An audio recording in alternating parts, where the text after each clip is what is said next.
What's going on, YouTube? My name is Quason, and today I'll be talking about the 5 lessons that I learned from opening up a barbershop.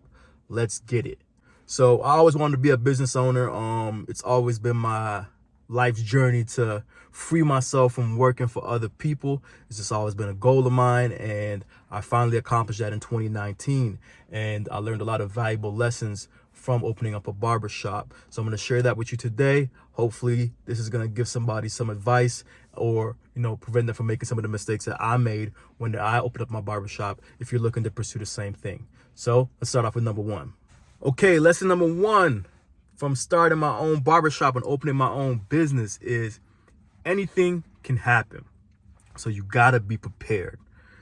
I opened my business in April of 2019, and 11 months later, I was shut down because of COVID. Now, with that being said, I did not see this coming, and nobody saw this coming, but that's business. A lot of things are going to happen that are unexpected, and you have to prepare for these things. Not only that, I had staff leave me unexpectedly. I had people try to rob me. I had companies put me in bad deals. So you have to be prepared for the negativity that may come with owning your own business. Now, would I change it? Absolutely not. I love the freedom of being able to get up in the morning and know that I run the show. But more responsibility, more problems, right? So you got to expect the negativity. You got to expect anything can happen and roll with the punches. I think business is 80% heart and 20% smarts. So as long as you got the heart to push through when times get rough, you'll be all right. But that's lesson number 1. Anything could happen. Okay, lesson number 2 from starting my own business is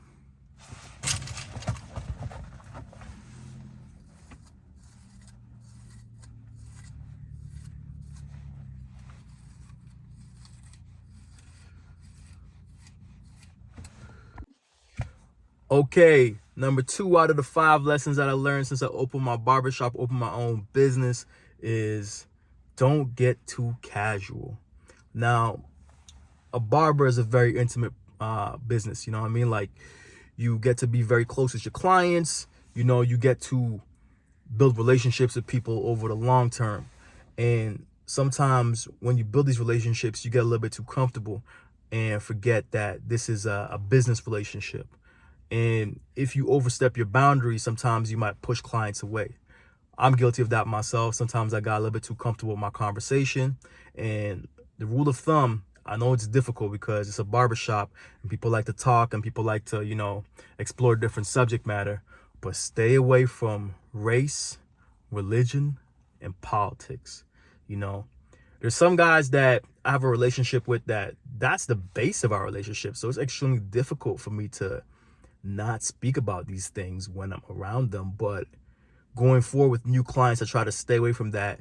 Matter of fact, I've had new clients come in and tell me they left their old barber because they were too focused on race, religion, and politics. Now, I'm not perfect. Sometimes I still stray and I still talk about these things, but I'm making a conscious effort to better myself and to stay away from these subjects because I know it could end up bad. And, I saw a barber a long time ago make a post saying that he believes that his customers are more his friends than some of his family members. And it's okay to have a great relationship with your customers, but you got to understand that your clients are not your friends. If that price goes too high, if, somebody could do it a little bit better, there's some guys that are loyal, but in some cases, a lot of guys will leave you, when they find a better option. So always keep it professional. Always, go above and beyond. Don't get too casual. Don't expect that these guys will stay with you because you know what? If you push them too far, one day they'll just get up and leave. So don't get too casual. That's lesson number 2. Okay, let's talk about number 3. And man, this was the hardest lesson for me. It's employees are not your friends. Now, just like I was speaking about with the clients not being your friends, it's even more so when it comes to the employees. Your employees have, different wants and needs than you as an owner. So when you own a business, any business, not even a barbershop alone, the relationship between you and your employees is a business relationship. And, this might sound a little crazy, but at its nature, your relationship between your employee and you being the business owner is that it's adversarial. Because guess what? You as a business owner, the number one thing on your mind is to bring in profit into the business. For most employees, that's like number 300 on things that they care about. They want to leave early. They want to, have a day off so they could go hang out with their girlfriend. They want to do things that are beneficial to them, and that's fine. Everybody works, with what is beneficial to them. And I understood that. Before, I would stick my neck out for a lot of my employees and then expect reciprocation. But I learned over time that that's not just always the case. They always look at you like you were the enemy, because when you pull up in a new car or you get something new, they're looking at you like, man, you making all the money. But they don't understand that all the stress and all the time and all the energy that you put into running a business is on a completely different level from what they do. They got to come in and they got to do the work, but I got to organize everything. I got to make sure that the whole ship is running. And that's what the difference is between business owners and employees. So while it's cool to be cordial, however you start off with your employees is going to be how you end it. So if you're too nice at the beginning, it's going to be expected that you're always that nice. And the minute you deviate from being that nice, they're going to look at you like you being a bad person. So it's best to be firm. It's best to be cordial. Be cool. You don't have to be mean. Don't got to be an asshole. But just know that that's not your friend, because the minute a better opportunity comes up for them, they're going to take it. And it's not personal. It's business. I had a couple guys I felt like they did me dirty. But what I realized over time is that it's just business. It's not personal. When it comes to money, everybody's going to do what's beneficial for them. And you can't blame somebody for doing what's in their own best interest, so just know that your employees are not your friends, and that's lesson number 3. Okay, let's talk about the 4th lesson that I learned since opening up my barbershop and starting my business. And lesson number 4 is never stop marketing. So I'm a fully booked barber. In most cases, every day I got all my slots taken. And after a while, I got kind of greedy. I got kind of spoiled. I was like, you know what? I'm the man. I'm booked every day. I don't got to really promote anymore because, I made it. I'm that guy. But eventually I started losing clients. Now, I wasn't losing clients because, lack of service. I was losing clients because people just moved. Just last year, I lost 3 clients to just moving to Florida. And that's just Florida. And these are regulars every 3 weeks. And, so I have guys moving. I have guys going in different situations, moving out the city, moving out the country. You know what I mean? Like, there's different situations coming up, and I would lose regulars. And then, after a while, I would start seeing 1 or 2 slots open up in my schedule, which was very unusual for me. And that's when it hit me. You got to keep marketing, because you're going to lose clients regardless, because situations, whether they move on to different barber or they move on to different service, or they grow their hair out, or they change countries, people's situation always changes, and you can't expect the same batch to carry you forever. So you're gonna always have to continuously market your service and keep pushing, keep looking for clients like you ain't got none. And it took me a while to learn that, but once I learned that, I just stayed consistent, running the Google ads, running Facebook ads, just staying busy, staying working.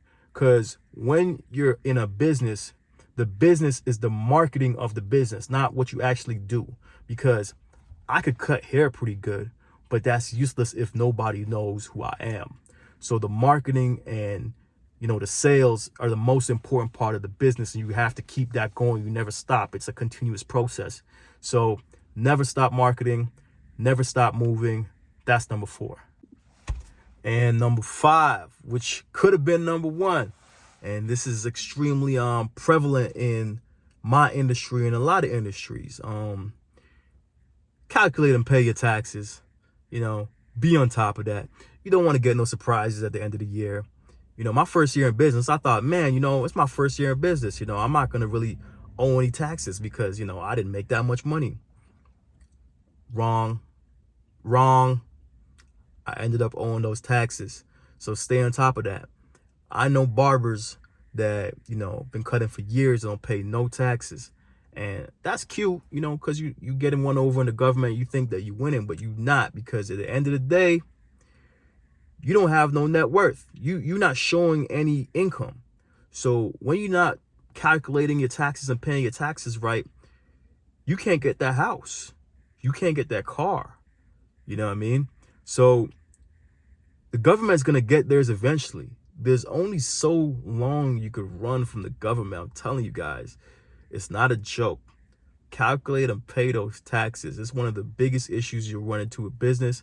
And trust me, you don't want to get those calls. You don't want those problems, man, because the government, they come at you like straight up gangsters. You know, I actually had a client in my chair one time, and he took a phone call, you know, and he started apologizing right away. Like, hey, man, I'm going to get that money to you right away. You know, I'm going to handle that right away. And so I spoke to him. I was like, man, you okay, man? You owe somebody money? I thought he owed the government. I thought he owed the mafia money, pardon me. And, yo, it was the government. My man looked like he was genuinely scared, you know. And I'm not trying to say this to, like, scare anybody or make anybody fearful of the government. You're supposed to pay your part. But, you know, when you got that money coming in, people think it's their money. It's not your money. You got to make sure that you pay the government. You know, the government got to get theirs first. Or if you're incorporated, the government got to get theirs last, depending on whatever you want to do. But just make sure that you calculate and pay that so you don't have any surprise at the end of the year. I can't tell you how many business people, you know, overlook this fact. Matter of fact, I had a client, he's a surgeon, and he was making a lot of money, and he made $250,000 and didn't realize that he had to pay taxes until the end of the year. And that was a surgeon. So it's not a problem that's just for barbers. A lot of people have that problem, but it's just something that you want to think about if you're starting a business. Make sure that you get your taxes in order. Make sure you got your accounting going. Try not to save it till the end of the year. You know, do it quarterly so that you don't have any surprises. You don't have a big lump sum to pay. And, you know, that'll make your life a lot easier. So that's the last one. That's number 5. Guys, thank you for watching. I really appreciate it. If you found any value in this video, please hit me with a like. And I'm really building a channel about, you know, personal development and, you know, overall wellness. But I'm also a barbershop owner, so I thought I'd give you guys some game when it comes to that. All right. Thank you again. Peace.